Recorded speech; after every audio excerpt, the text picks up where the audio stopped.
Hey everybody, back in your feed again today. We've got a lot to talk about with regard to the new rubric. This is a copy of the AP History Modified 5-document rubric. This is only for the 2020 test. Remember that your test is now no longer 3 hours, it is now 45 minutes long, and it consists of one question. No pressure. That one question is going to be a document-based question, and they've modified the rubric to try to fit this new 5-document format. And now, instead of being a 7-point document, it's now a 10-point rubric document rubric. If you watched one of my earlier videos, I think I only explained like 2/3 of this. You know that feeling you get when you just turn in a quiz and then you realize that like you were the first one done because everybody else was still working on the back and you didn't know there was a back? I totally did that. I didn't know there was a back. So let's talk about the whole rubric this time. We're also going to talk a little bit about your newest DBQ assignment, which is a 5-document DBQ, and we're going to do a quick outline. So got a lot doing in this video. So let's get down to it. First off, as far as the points are concerned, your first point and your second point are really just the same as they've always been. Your first point is going to be for that thesis or claim. You're going to get a question, you're going to need to respond to the prompt, the historically defensible thesis or claim. And what they want to see you do is pick a side. They're going to provide you documents that give or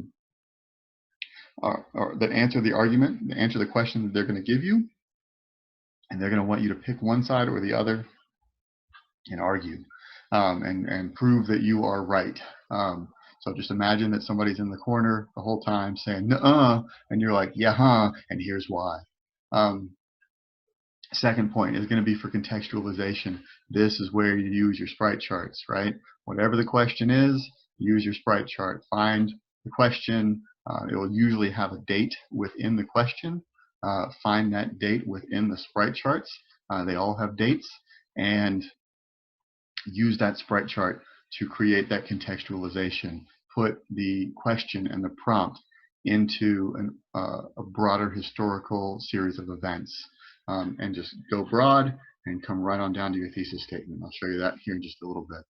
All right, third point.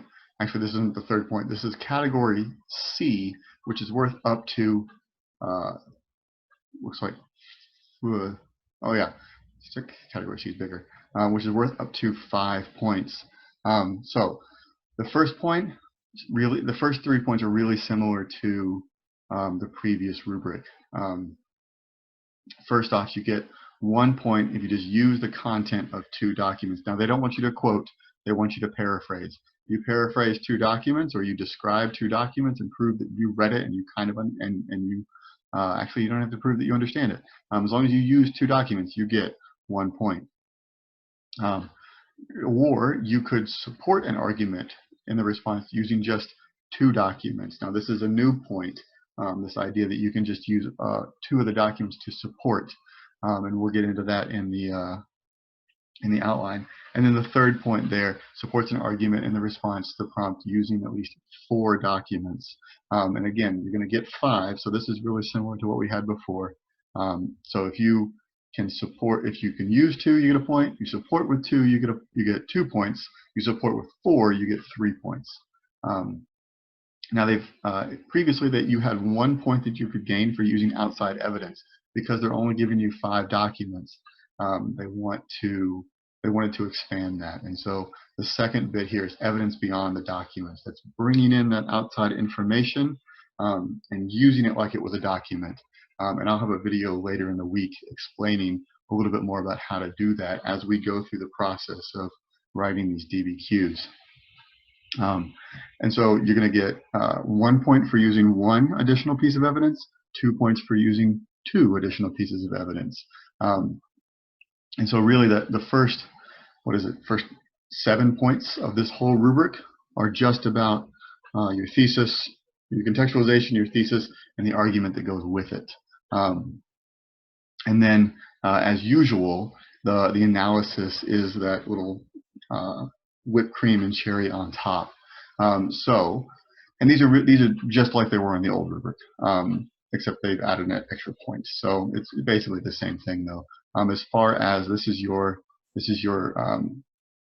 analysis. This is where you use your HAP.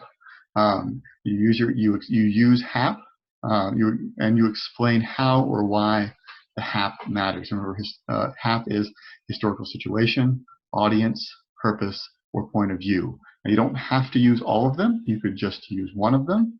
But it's using that HAP knowledge that you have, either putting it into a historical, put the document into a historical context, explain why that matters. Put the document into, look at who wrote the document, and then explain their point of view and why that matters. You could see who's being written to and why that matters. Or you could just put down the purpose. Why is this being written?